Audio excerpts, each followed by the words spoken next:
Hi guys, welcome back to my channel. So first of all, I wanted to say thank you to everyone that has been showing love on my unemployment videos. One of them is blowing up and I'm just seeing all the responses and I am overwhelmed with the amount of community I'm feeling. It saddens me that all of us are in this similar positions when it comes to career, finances, not having the money to pay for things, like just the way systemically things are happening. It's very daunting. It's draining to think about, but seeing that we're all kind of in this together and showing the love and support, I just want to say thank you to everybody. It has actually been making me feel much better. And I did have a point in my life where I just kept a lot of things to myself. And even in this phase in my life, in this hardship that I'm going through, I didn't think that me sharing would mean anything to anybody. I just really didn't have the space to express myself in a way that, I could feel seen, because not everybody is going through what I'm going through, even though a lot of people have gone through what I am going through right now. It's just a different size or scope of support I'm feeling right now. So I'm trying to reply to all the messages and comments I've been getting, and I've been getting messages on LinkedIn and stuff. I'm replying to everybody. So I just wanted to say thank you so much. I feel so blessed. I feel so seen, and I want to continue to make content that, speaks to me, like the Marvel stuff or TV or anything like that. But I also want to continue to make content about what it looks like to have this new chapter in your life. And today's video, I wanted to talk about Tracee Ellis Ross's new show, which premiered on Roku, and it is a 3-episode season 1. They actually just were renewed for season 2. It's one of the most popular shows on Roku ever, which is a big thing to do, like a Black woman. Yes. But I wanted to talk about a few lessons in her new Roku series, Solo Traveling, with Tracee Ellis Ross in little letters. She goes to Morocco, Mexico, and Spain, and we're just seeing her enjoy a child-free, single life on her own terms. And it's a journey of self-discovery, joy, enlightenment, grief, and there's a lot to unpack within each episode. And we see her embracing self-love, joy, independence on her own terms, which I am here for, especially in this stage, in this time in my life. So in this video essay, I wanted to talk about, first of all, she's the solo travel girly I want to be. She's everything I want to be honest. Her, Pamela Anderson right now, Pamela Anderson has always been that girl. But I grew up with these women and now they're in their mid-50s, and seeing them live their life on their own terms is so freeing. Yes, they come from privilege in a way that they have things that I don't, but they have worked very hard for it. Tracee's mother is Diana Ross.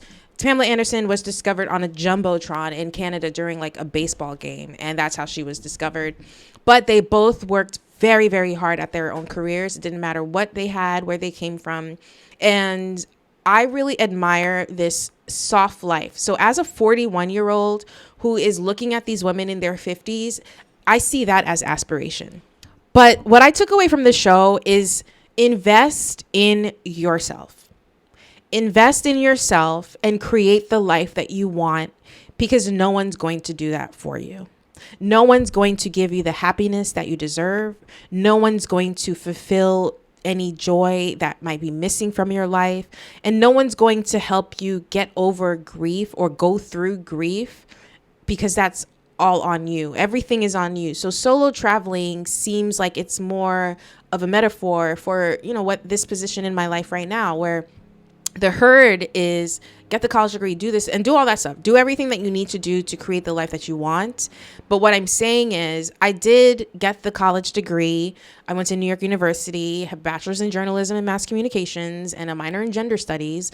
I worked in corporate America for 20 years. I have done everything expected of me. I'm the oldest daughter of immigrants. I have a lot of responsibility that was on my shoulders since I was a child, and I am feeling the weight of that now in terms of my health. A lot of that is manifesting because I didn't necessarily know how to speak on my own terms, advocate for myself, express how I feel, or do anything of the sort. So watching this show and seeing her live this life, and at 41 years old, I got so emotional, y'all. I was in my feelings. I was so in my feelings because I'm like, it's now at 41, I'm actually learning to live my life on my own terms. So this show, it really, yeah, I want to live that soft luxury life. I want to have my garden like Pamela has in Canada in her she has like 9 acres of land in Canada, and she gardens and she does all these things. Watching Tracee on the show really showed me that I need to choose the life that I want to live, even if the script didn't turn out the way that I expected it to be. And I want to continue to be this version of myself. I am going through depression and all of that because of the hardship, but I'm trying to find joy. I'm trying to find meaning. I'm trying to find purpose, and I'm trying to find myself in this new chapter in my life. And yeah, let's talk about the lessons that I learned. If you don't know much about Tracee Ellis Ross, you're missing out, because watching her both on screen and off is such a delight. On screen, she is so magnetic. She has such a presence in every role that she plays. I've been watching her since I was younger. I remember when Girlfriend was live on the air. I watched all the whole show. I was so upset when they canceled it, and I didn't know why. Thank God social media came years later. I mean, we had articles, but now we actually know the truth. But that was devastating for me. But I also loved when she was on Blackish. She was playing the mother on that show, Rainbow Johnson, and she was a delight on that. But I really, really love Tracee Ellis Ross entirely because, yes, of her career, but of who she is and her personality. She just has such vibrancy when she talks and speaks, and she's kind of been the unofficial / official face of being a Black woman in her early 50s who is single and child free, and has always been, making statements and being interviewed and talking about how rich her life is without those things, while also simultaneously grieving that she doesn't have those things in her life right now. Essentially pushing back on the scrutiny that women live with if you're living outside of societal norms. If you do not get married by a certain age, have kids by a certain age, and do this, it feels like you're not living your life to the fullest. But this show really shows that that is not true. Granted, she does come from privilege that a lot of us don't have, myself included. Hello. But I still think there is a lot to be learned here in living a soft life, especially as a Black woman in her early 40s. I see Tracee Ellis Ross and I want to live like her, but women across the spectrum, I really am enjoying seeing them live in their own truth and share what they know with us, because they have wisdom that I would die for. You know what I mean? Like, you see Pam Anderson right now, she's in her no makeup era and she wears makeup when she wants to. She could be a baddie and she could be a baddie, but she could be a baddie on her own terms, whether she wants to wear makeup or not. And Tracee has been very vocal about being child free, being single, unmarried woman who is in her early 50s. She's 52 years old, I believe. And when she started speaking about this, when she was, became a thing, like after she reached a certain age, it was just like, so are you seeing anyone? Like in interviews, people were asking, like, so then it became like part of her DNA and like how she presents herself publicly, because all of us want to know, how do you defend off the wolves when they're coming at you for not living your life in accordance to societal norms? Like, what do you say? What do you do? Because it's not some of it is by choice. Some of us it's not by choice. Some of it's because of circumstance. Some of it is out of our control. Some of it because we do actually engage in these things and we, put ourselves in positions we don't want to be or we do want to be in. It doesn't matter what the situation is. The fact that we have to explain ourselves is exhausting. So seeing her living her life on her own terms and enjoying herself, but also allowing herself to feel grief and sorrow and sadness, in the show just was so illuminating for me. So Tracee's very open about not waiting for people to do things, because if she were to wait for people to go on trips and have experiences, then she would not go anywhere, because we are our own keeper, essentially. So the first episode, we see Tracee in Marrakesh in Morocco, and watching her solo travel through the streets really hit me deeper than I thought it was going to be, because I really just thought it was going to be just us seeing her travel, and I could watch her all day. You know what I'm saying? Like, I love her personality and everything about her. But as I was watching it, it just mirrored exactly what I am feeling right now, and she was essentially choosing experience over expectation, because this season of my life is nothing like I thought it would be. One of the most powerful parts of the show was Tracee being very open and talking about the grief that she feels in not being a mother at her age, and essentially releasing this version of a life that she once imagined. But this for me really comes down to career in this season in my life, because I never thought I would be struggling. I thought I would have financial stability at my age when I was in my 20s and in my 30s, and even like 5 years ago. I never thought this would happen. And that includes chasing corporate stability. But instead, I'm rebuilding my livelihood, my sense of self, my sense of purpose. In the episode, she talks about grief and hearing a truth that she was not ready to hear, but something she needed to hear nonetheless. I did not expect to be in this position at this age, at this stage in my life, but yet here I am. But I'm allowing to grieve the life that I thought I was going to have, while also finding joy and curiosity in building a life that I want to create for myself. It's never too late to pivot. It's never too late to think outside the box and do it in a way that allows you to grieve and not beat yourself up about not getting to where you thought you would be in your life. That's just going to build up. And like I said, I live with a lot of things because I held in a lot when I was younger, that a lot of what I'm dealing with right now physically and my health has manifested because of that. So I'm not holding anything in anymore. I'm letting people know my truth. Most importantly, or the biggest one, is the identity that I tie to my job and roles that I had. Like, I felt like in losing my job, a big piece of me was taken from me. How do I show up in spaces? What do I say? How do I present myself? Like, I'm not working at a company or doing anything specific. And then, a few months turn into a year, and now I don't even know how long it is at this point. Because grief isn't a sign of failure. It's an invitation to feel, to process, and to choose again. And she said something. She said, I want to be the poster child for living in my own skin. And yes, the career and hardship is a big part of it. But again, like, I have suppressed a lot of my emotions growing up because of the way that society was at the time. It was like I had to be happy to be there, but I didn't have any room to speak or express myself. So I am in this new era in my life where I am becoming that version of myself, where I am using my voice, advocating for myself. And what do I have to offer to myself? And in extension to the world. It's about fully inhabiting where you are and everything that comes with that. Grief, joy, creativity, loneliness. There was a version of a life I had for myself in my head when I was a child, when I was in my 20s, when I was in my mid-30s, now, and even a year ago. I really thought life would look differently. And I find myself saddened. Gonna try not to cry. I just find myself saddened with this life that I don't have right now. But that being said, that grief, that pain, that hurt is what drives me into figuring out and finding out what's next for me. And the only way that I can see that come to life is if I put in the work to build the life that I want for myself. All I've done is work extremely hard, given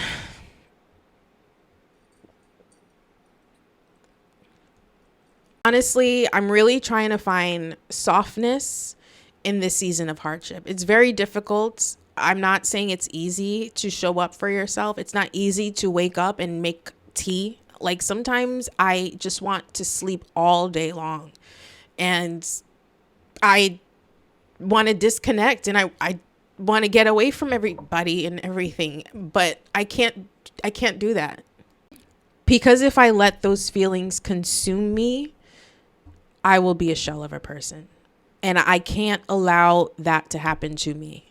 I will refuse. I refuse. And a big part of that is finding beauty and softness during uncertainty and hardship.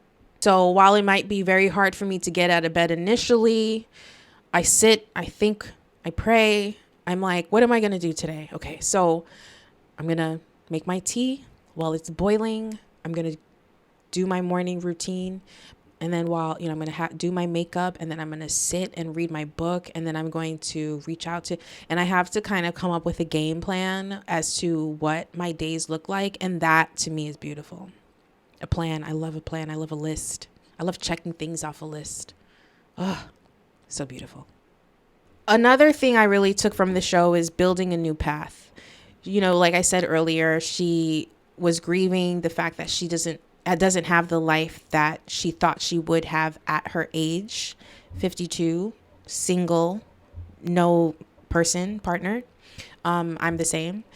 And she's grieving that, yes, but she's also finding joy, and she's building a new path in doing that. So yeah, I'm 41, because I just recently turned 41, I have to remember that. Single, unemployed. I'm also becoming. And even though life isn't what I thought it would be right now, I'm exactly where I need to be. But some soft and season reflections. If you are in a season of grief, reinvention, transition, like I am myself, all three, we're all collectively going through my situation similarly. We are allowed to feel systems have failed us. We are allowed to feel this sense of loneliness, but we are not alone. We are in this together. All of us, the people are in this together, because a lot of these systems in place aren't meant for us. It's not meant to progress. It's not meant for us to move forward. It's meant to keep us in our place. So watching the show with Tracee just shows me that solo, not lonely, but solo might be the way to go. We are all allowed to grieve the life that we thought we would live that is not in existence. It's not true. It's not our reality, because it never was. And still choose joy, connection, and creativity and community in the lives that we're creating right now. I really love the show. I think it is very poetic, especially in this stage in our life right now as a society. And it's not just corporate America. Federal governments have layoffs. We've seen what happened a few months ago, that debacle with that. People's lives turned upside down because someone said so. And it's just so disappointing, because we rely on these systems that are meant to create a life for us, a sustainable life. And for us, whether you're in corporate or in the federal government, like, it's the same thing right now. It's just very discomforting. The people are waking up. We are waking up, and we're realizing we need to rely on each other.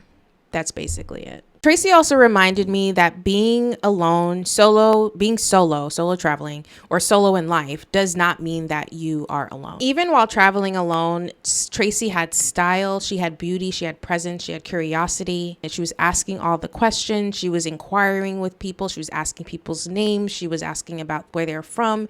Watching her fully engage with her surroundings, talking to the local shop owners, but just delighted in the little things, the company she's keeping. You listen to stories, listen to experiences, because a lot of that is perspective, and perspective gives us something that is so valuable in this life. It adds understanding, it empowers decision making, and it builds empathy. So even if these are strangers, as humans, us connecting with one another is super important. And that's why, connect with your network, reach out to people, ask stories, ask questions, learn from their experiences, get their side of things. What do you think about this? Because I think in listening deeply, we can learn so much. It helps you understand needs, challenges, motivation, which makes your responses more thoughtful and relevant. Getting opportunities, insight, and ideas, no matter where you are in the world or in your life. Because sometimes our skills are not enough, which a lot of us are feeling right now in this moment in time. So yeah, like being in this position in my life, I've been finding so much value in listening to others. Sometimes I've met people in a networking chat once and I never heard from them again, but it was so lovely to speak to them because again, I got perspective, I got insight. I got to see and hear things I'm not privy to or I'm not used to or I would never think of. Use those moments in your life to create lasting connections and memories, because you can always place yourself to something when you actually are physically, spiritually, emotionally there in that moment. It's easier for you to transport yourself back to that place in time because you were so present. So while I'm in my own state of mind right now, when I say like I'm in this bubble, but sometimes I'm thinking about other things because I'm like, I have bills to pay. I have this to do. I have that to do. I don't have money for this. And like, I'm just thinking about all these things. So yeah, even though I'm in this state of my life right now, that connection is still important. So I need to be very present when I'm in the presence of others. The big part of the show that I also really loved is that she was off script. And as someone who's creating her own YouTube channel right now, that's intention is for creativity, community, connection, career, and all the C's with Christine. This kind of aligns and gave me this aha moment as to where I am right now and just speaking in her honest truth. There are moments throughout the show where she was speaking to the camera about, you know, her thoughts of the day, how she felt about something. And it was just very raw and true. And I think that's why I really resonated with the show. It was very much that it was like she was speaking to us. Yes, there's a camera there and all that kind of stuff, but she's on her phone and it just felt like it was a direct connection. The way she captured solo travel just felt very authentic and intimate, and I really loved that notion. Again, as someone who is creating her YouTube channel and my digital footprint in that sense, in being a face, I really want to use my voice to elevate and to express a lot of things I have not been able to express because of societal pressures and norms and, you know, being black and white spaces and what comes with that. And in the 90s too, like, and a girl from Haiti who has Haitian parents, there's so many layers to it. But I want to show up on this channel exactly who I am and exactly as I am, just honest storytelling, but honor where you are in your life and stop comparing yourself to others. I'm not comparing myself to Tracee Ellis Ross. I'm using her experiences, like going to, like, I'm not saying that. I'm saying there are lessons to be learned. You just need to open your eyes. Final reflections. In the show, she said something about how cultures overlap. And she went to dinner and it looked like it was like a dude ranch from like Wyoming, she said, but she was in Morocco.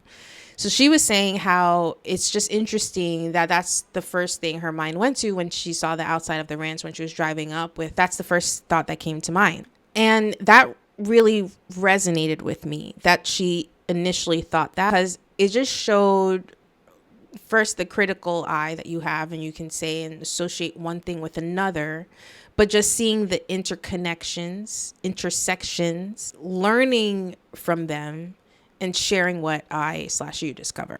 So my promise to myself in watching this show is to continue to honor who I am right now, unapologetically, to build a life that reflects me and me only. No one's timelines, no one else's objections, mine alone.